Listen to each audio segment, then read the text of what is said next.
हम निकले हुए चुनावी यात्रा पर और जनता का मूड जानने की कोशिश करेंगे कि इस बार जनता किन मुद्दों पर वोट करेगी। मैं इस वक्त खड़ा हुआ पिपराइच विधानसभा क्षेत्र में, जहां पर चुनावी माहौल है। प्रत्याशी डोर टू डोर जा रहे हैं, लोगों को जागरूक करने का काम कर रहे हैं, वादे कर रहे हैं। इनके वादे कितने सही साबित होते हैं ये तो जनता फैसला बहरहाल करेगी, मगर हम जनता के मूड को भी जानेंगे कि क्या लग रहा है कि जनता इस बार किस मुद्दे पर वोट करेगी। भाई साहब, पहले तो क्या नाम है आपका? धर्मेंद्र पासवान। अच्छा धर्मेंद्र जी, क्या लग रहा है कि इस बार आप लोग किस मुद्दे पर वोटिंग करेंगे? विकास के है, क्या मुद्दा होगा विकास का? विकास हमारे यहाँ हुआ है, विधायक जी ने बहुत काम कराया हमारे यहाँ।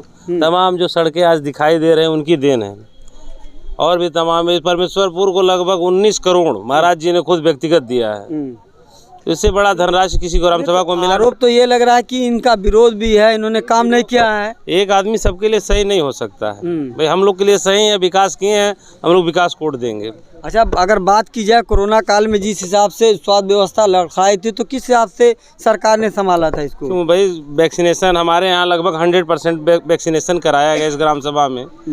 और कहीं मतलब सैनिटाइज कराया गया, राशन का वितरण निःशुल्क दिया गया।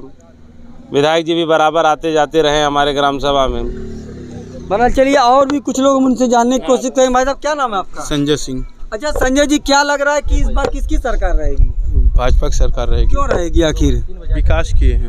क्या विकास किया है? अभी आपका भी नंबर। बिजली से लेके बिजली, पानी, सड़क, सारी योजनाओं का। और कोरोना काल में सभी को राशन मुहैया कराया गया। अच्छा, जो मौजूदा विधायक हैं महेंद्र पाल जी, क्या लग रहा है कि उन्होंने अपने क्षेत्र में कितना विकास किया है? अगर उनकी बात की जाए, गिनाया तो नहीं जा सकता, बहुत ज़्यादा विकास किए हैं जी। तो जो सड़कें खराब हैं, अभी खस्ता हाल है बहुत सी जगह, हमने देखा कि सड़कें नहीं, क्या लग रहा है कि अभी इतना बारिश हुआ है, बारिश के कारण कुछ सड़कें टूटी हैं, वो भी ठीक हो जाएंगी। तो फिर जो है आप लोग जो चुनेंगे उनको? हाँ जी, एकदम चुनेंगे। तो कोई मुद्दा भी रखेंगे कि अभी मतलब बहुत सा काम उन्होंने किया, क्या बाकी रह गया जो उनसे उम्मीदें आप लोग? जो बाकी रह गया उसका मुद्दा उनके सामने रखा जाएगा चुनाव के बाद। तो विधायक जी आ रहे हैं आपके पास? जी आते हैं, मिलते हैं। जी मिलते हैं। आज मतलब जो भी सरकारी योजना का लाभ मिलता है आप लोग? हाँ मिलता है, पूरा मिलता है। चलिए बहरहाल, और भी कुछ लोग उनसे जानने की कोशिश करेंगे। क्या नाम है आपका? रेनू। अच्छा रेनू जी, क्या लग रहा है जो मौजूदा विधायक है महेंद्र पाल जी जो है, तो उन्होंने क्षेत्र में कितना विकास किया? बहुत ज्यादा सुविधा दिए हैं। लेटरिन बाथरूम घर में बन गया है, हर चीज का सुविधा हो गया। हम लोग अब बिना डर के जाते हैं, पहले डर के जाते थे, कहीं पे भी जाते थे। हर चीज का सुविधा दिए हैं हम लोगों को, तो हम लोग वोट उन्हीं के देंगे। और जो भयमुक्त की बात हुई थी कि अपराधी यहाँ से यूपी से खाली चले जाएंगे, महिलाएं सुरक्षित हैं, तो क्या अपने आप कितना सुरक्षित महसूस? हम लोग बहुत महसूस करते हैं।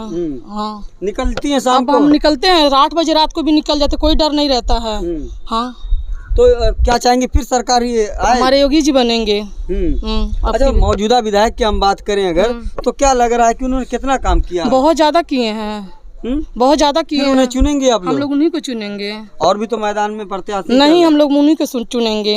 अच्छा, महेंद्र पाल सर को चुनेंगे और किसी को नहीं चुनेंगे।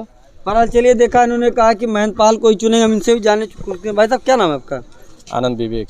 आनंद जी, क्या लग रहा है कि आपके जो मौजूदा विधायक हैं इस क्षेत्र के महेंद्र पाल जी, उन्होंने 5 सालों में कितना काम किया है? 5 सालों में तो सर बहुत काम हुआ है। अब अगर देखा जाए तो काम हुआ है।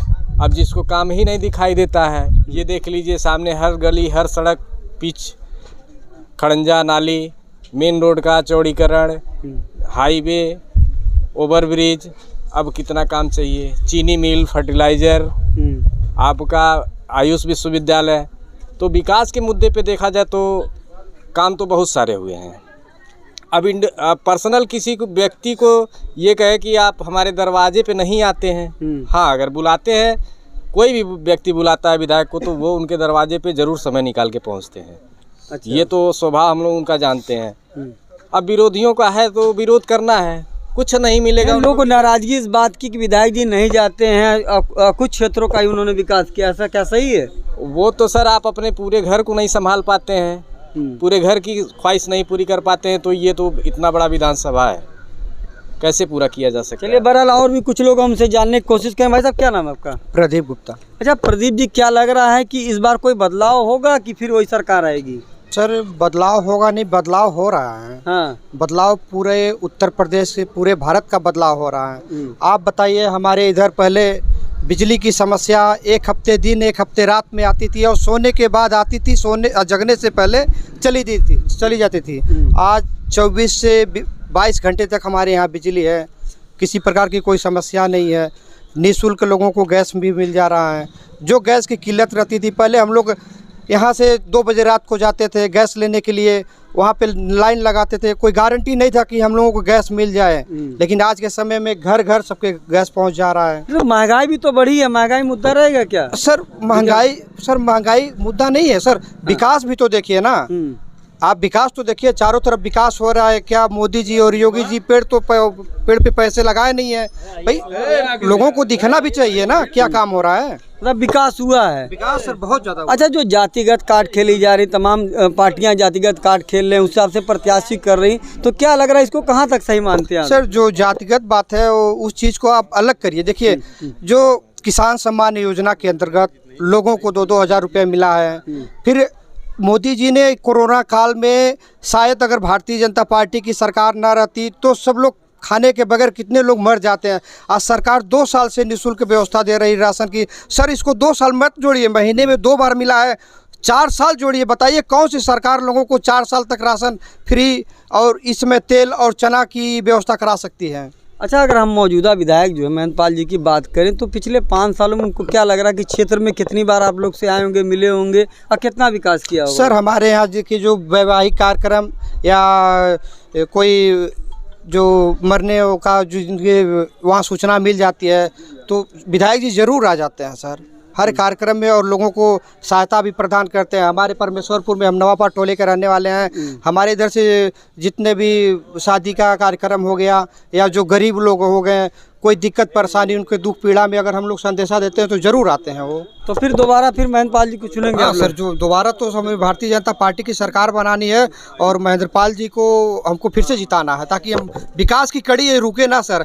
अगर आज विकास की कड़ी अगर भारतीय जनता का पार्टी को पीछे छोड़ दिए या विधायक को यहाँ से निर्दल चुनाव कर दिए तो सर हमारी ग्राम सभा बहुत पीछे हो जाइए। सर ये सोचिए, छोटा सा ग्राम सभा है परमेश्वरपुर जिसमें 14 टोले हैं। बताइए हम लोग कितने भाग्यशाली हैं जिसमें 19 करोड़ से ज़्यादा रुपए हमारे परमेश्वरपुर में आए हैं। किसके लिए आए हैं? हम ही परमेश्वरपुर ग्राम सभा के लोगों के लिए आए हैं ना। नहीं, तो क्या लग रहा है कि मतलब फिर जो कितने उनके प्रतिद्वंदी किसको मानते हैं? उनका कोई है मुकाबले में? प्रतिद्वंदी तो सर कोई है ही नहीं। प्रतिद्वंदी सर कोई नहीं है यहाँ पे सर। सिर्फ भारतीय जनता पार्टी फिर से सरकार बनने जा रही भारी मतों से और महेंद्रपाल सिंह फिर विजयी होने जा रहे हैं। नहीं, सपा और जो और बसपा के जो उम्मीदवार वो जीत का दम भर रहे करके नहीं इनका सर कुछ नहीं है। पिछले इसके पहले 5 साल में जो अमरिंदर निषाद हमारे यहाँ के विधायक रहते थे, वो पता करिए सर पूरे ग्राम सभा में या पूरे पिपराइच में कि एक भी ईंटें कहाँ रखे हैं। परमेश्वरपुर में इतना बड़ा ग्राम सभा है, परमेश्वर कहीं एक ईंट नहीं रखे हैं उन्होंने। तो किस हिसाब से वो अपने जीतने का दावा कर रहे हैं सर? कहीं कुछ नहीं, सब हवा ही है। बहरहाल चलिए देखना अब होगा कि 3 मार्च को मतदान है और 10 मार्च को मतगणना होगी। जनता उसका फैसला करेगी, लेकिन जीत का दम भरने वाली जो प्रत्याशी हैं अपना उनके समर्थक बात करें। और अगर हम बात करें पिपराइच विधानसभा क्षेत्र की, पिछले 5 सालों में महेंद्रपाल ने क्या विकास किया है जानने के लिए हम जनता के बीच पहुँचे थे, लेकिन 10 मार्च को फैसला होगा। फैयाज़ अहमद, गोरखपुर।